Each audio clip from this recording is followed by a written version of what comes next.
সেদিনের স্বপ্ন দেখিয়ে ক্ষমতায় এসেছিলেন, দেশ জুড়ে সেন্ট্রালে এসেছেন, কিন্তু আজ সেদিন দেখাতে ব্যর্থ হয়েছে।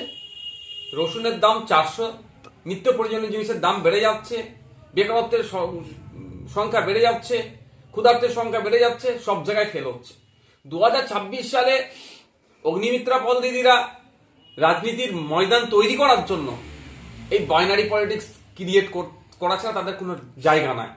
ব্যাপারটা হচ্ছে এতদিন উত্তরপ্রদেশ, মধ্যপ্রদেশ, যে সমস্ত জায়গাতে ক্ষমতায় টিকে থাকার জন্য বিজেপির প্রয়োজন, সাম্প্রদায়িক এই ধরনের ট্রামগুলো ইউজ করেছে। এখন পশ্চিমবাংলায় নিজেদের জায়গাটা ধরে রাখার জন্য এই ধরনের সাম্প্রদায়িক কথাগুলো বলছে। ব্যাপারটা হচ্ছে অনুপ্রবেশকারী যদি বলা হয়, এখানে গুলশান কলোনিতে আছে, সর্বপ্রথম দায়ী নিতে হবে তো সেন্ট্রাল হোম মিনিস্ট্রিকে। তাহলে কি অগ্নিমিত্রা দি অমিত শাহজিকে প্রশ্ন করে দিচ্ছে? কারণ আমরা যতটুকু জানি, এই বর্ডারে যেগুলো আছে, যারা পাহারার ব্যবস্থা আছে, নিরাপত্তা, আমাদেরকে যারা নিরাপত্তা দিচ্ছে, বহির্শক্তি রাত থেকে না ঢুকতে পারে, বর্ডার সিকিউরিটি ফোর্স, এসএসবি, এই ধরনের আছে। তাহলে কি তারা ব্যর্থ? অগ্নিমিত্রা ম্যাম কি তাহলে এটা বোঝাতে চাইছে?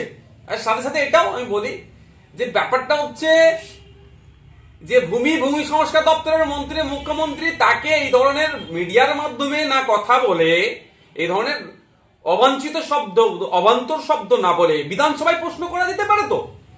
শুধু মিডিয়ায় হাইপ তোলার জন্য, মিডিয়া ফুটেজে, মিডিয়াতে ভেসে থাকার জন্য এগুলো ল্যান্ড জিহাদ করা হচ্ছে।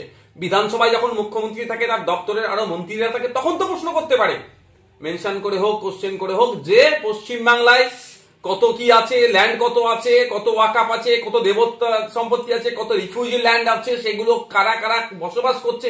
এবং এই আমলে পশ্চিমবাংলার সরকার যেটা চলছে, বর্তমানে তৃণমূলের পরিচালিত সরকার চলছে, এই আমলে কতজনকে পাট্টা দেওয়া হচ্ছে এবং স্পেসিফিক পাট্টা কোন জাতের মানুষ কত পেয়েছে, কোন বর্ণের মানুষ কত পেয়েছে, মাইনরিটি, মেজরিটি, এসটি কত পেয়েছে, এই কোশ্চেন গুলোকে করে ডেটা নিয়ে তো বলতে পারে মানুষের সামনে।